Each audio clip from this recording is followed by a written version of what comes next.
Hey guys, welcome back to my channel and I'm back again with another really interesting video. As you can see on my screen guys, I have a Kotlin session open today and the topic of today's video is going to be higher order functions in Kotlin. Very quickly guys, if you have not yet subscribed to my channel then please do subscribe and hit the bell icon for future notifications. Let's get started with today's topic. So guys, in the last video I was explaining you about lambda expressions and today we are going to understand what is a higher order function. So basically guys, if you are passing a lambda or any other function as an argument to another function, then it basically creates a higher order function. So in the last video, we created this file called lambda.kt. Do not worry guys, if you have not yet seen that video, I'll put the link in the description below so you can have a look at it. Otherwise, it is pretty easy to understand code. You can see here that I created a list of photos and I called a filter function over that list. And in this filter function, I am passing a value called as photo filter.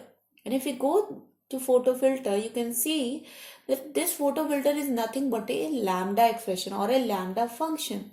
So, because filter function is taking a lambda expression and a lambda function as an argument, so this makes filter function a higher order function. Okay, so let's go back to our higher order.kt, and basically guys, this is a introduction of what the higher order function is and what we can do in Kotlin. We can write our own higher order functions with lambda expressions. This is one of the most advanced parts of the Kotlin language, but today we are going to learn that. Okay, so we are done with the introduction guys, and let's go into the coding part. Okay, so I have this main function with me guys. What I'm going to do here, I'm going to create a variable photo and I'm going to assign it my photo object. And if you have not seen my previous video, in my previous video we created a class called as photo, and this photo class basically takes an image as an argument which is of type string. So that image could have a value like person, landscape, selfie, any type of image. Another important thing is that you can see that I have declared this image as var, not as val, because later in our coding practice we are going to change the value of this image. So that's why I have declared it as var. Okay, so let's create a photo object here. Let's suppose the image is of a person. So let's suppose I'm taking a picture of another friend, so that friend becomes a person here. What I want to do is that I want to actually print this image value in uppercase. Okay, so let's suppose this is my motive, and I can achieve it very easily with the help of a built-in function in Kotlin that's called as with. So you can see here that as soon as I typed here with, I'm getting in IntelliJ this signature of this method, and you can see that the method is actually taking two arguments. One is the receiver and one is the block. The receiver is actually going to be the object on which we are going to call the function, and block is actually that function, okay, which is going to take this receiver argument and perform some action on it. Okay, so basically this receiver is going to be my photo object here. Okay, and this block is going to be the lambda function which is going to take the photo object as an argument and it is going to perform some action on it. Okay, let's see how. So my objective was to make sure that it prints a an uppercase value. So let's say with, and that becomes my receiver object. With photo, I want to have this. So this is the photo object. This dot image dot uppercase. Okay, now I get this this image uppercase is basically you don't have to write the return keyword here. By default this is returning you the value, so I can store this value in this like upper image. Okay, so that becomes my value, my result here, and what I can do is I can try to print this value. So upper image is now getting printed. So let me run this code guys and let's see how what's the output looking like. And there you go guys, you can see that as expected it actually just returns me the image value in uppercase.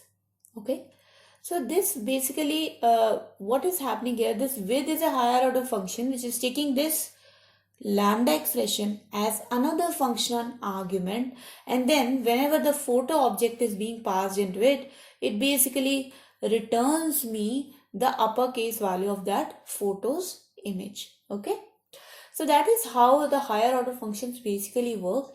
So let's try to actually create our own higher order function, which is going to give you a much better idea of how this with is actually working. So let's say I want to create my own custom with. So I create a function. Let's call it custom with only. What this custom with is taking, it is taking a photo object. Okay. So in general scenario, the photo object was of type T. In that intelligence, you could have seen that it was something like type T. But because it's our own custom with, I'm going to make sure that this photo is only of type photo object. Now is the time to actually write my block function. Okay, so you remember there was a block function there. So what I can do here in that block function, I can write that the function is going to be called on my photo object, and this function is going to return to me a string value.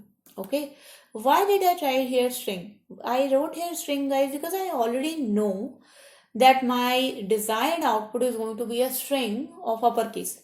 If you don't know what your output is going to be, you better should declare it as unit. Okay, in my case, I know it's going to be a string, so I'm just going to make sure that this function returns string here, and the custom with also becomes a return type of string. Okay, now what I have to do is I just have to call the block function over my photo object. So photo dot block, and that's it. My job here is done. Okay, so why am I getting an error here? Oh yeah, so I have to write here return. I have to write here return, guys, because I have mentioned here that this function is returning a string type object. If you would have just written here unit and you would not have specified here anything, then this return was not needed. Okay, but because I have written that my function is going to return me a string, I have to write the return keyword here. Now what I'm going to do, I'm not going to do anything extra. I'm just gonna replace this with custom with and save it. And if I run this code, guys, you'll see that we will get the exact same output as we were getting before. So this basically proves the point that with is nothing but a higher order function. Okay, so now that we know how to create our own higher order functions, we know the basic with function as well. Let's dive deep into the other higher order functions which we have in Kotlin. So let me comment out this code, and the first function which we are going to learn about is going to be the let function. So let's say photo dot let, and the let function basically takes a lambda expression and an it variable. So it is basically the receiver variable which we have. So if you have seen the filter function before, whenever you want to access the object, the receiver object, you can access it with the help of it. So if I want it dot image dot uppercase, I can do it with the help of let. So what this let is doing, it is accessing the receiver variable as it.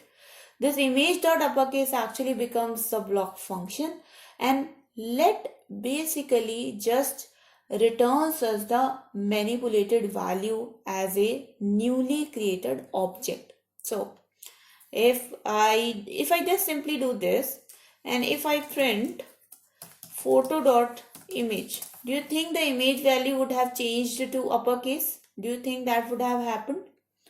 I don't think so, because you can see that it is still lowercase. Why? Because let function doesn't change the object it was called on. It doesn't manipulate its own object.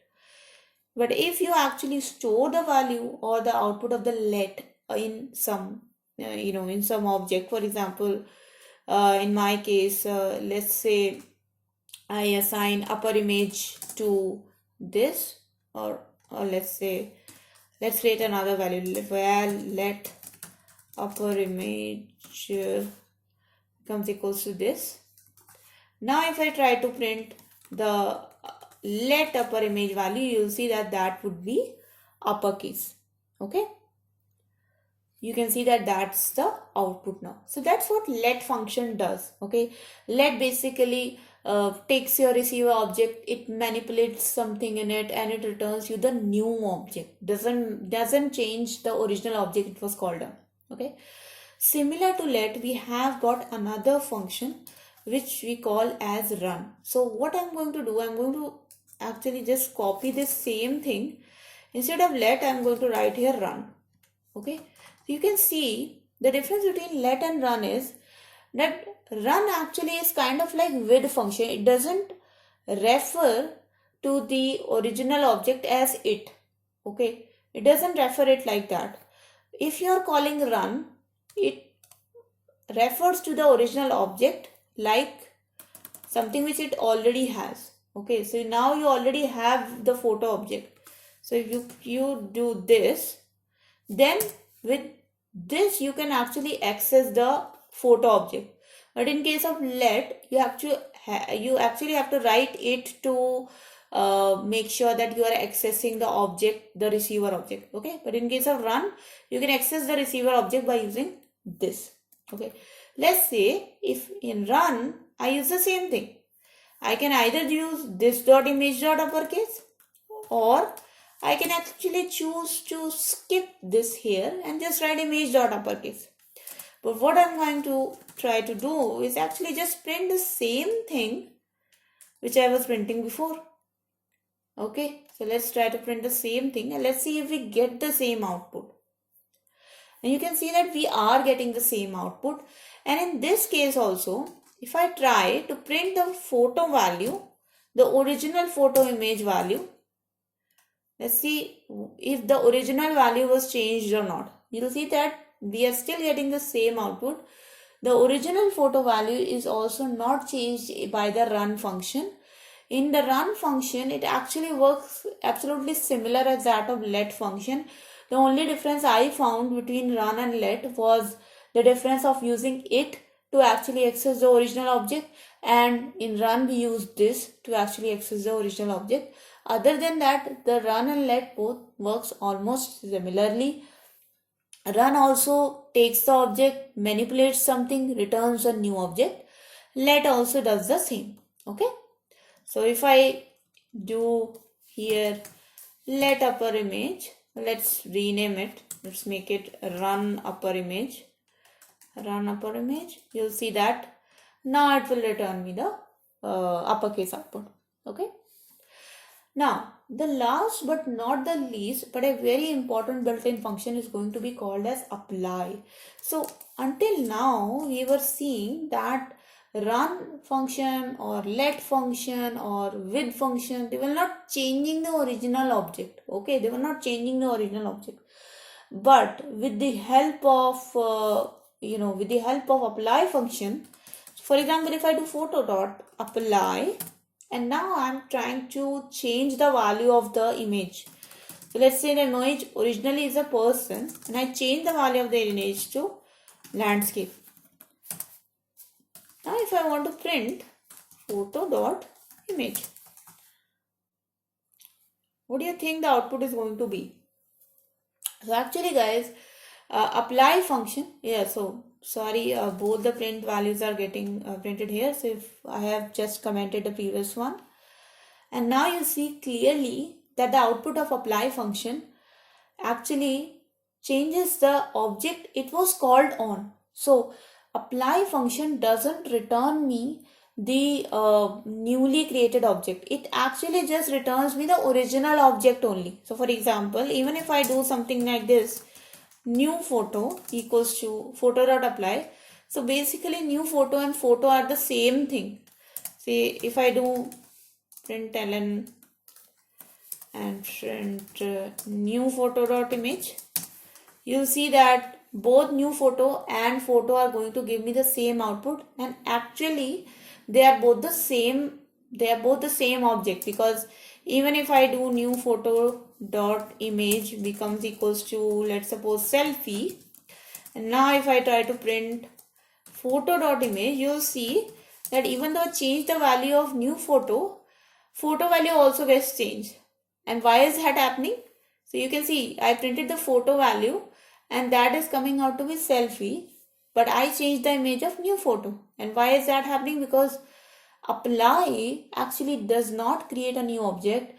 It actually just gives you the reference of the original object only, and also apply function changes the original object. So it applies the lambda to the original object. So that's the main difference between apply, run, let, with. Now you know how they both, how all of them work. All of these built-in functions are very important, guys, and they are heavily used in Kotlin. So I would request you to practice them out and have them in your habit. But apart from that, that was a video, guys. I hope you guys enjoyed this video and you learned something from it. If you have, guys, then please do not forget to give this video a big thumbs up, share it with your friends as well.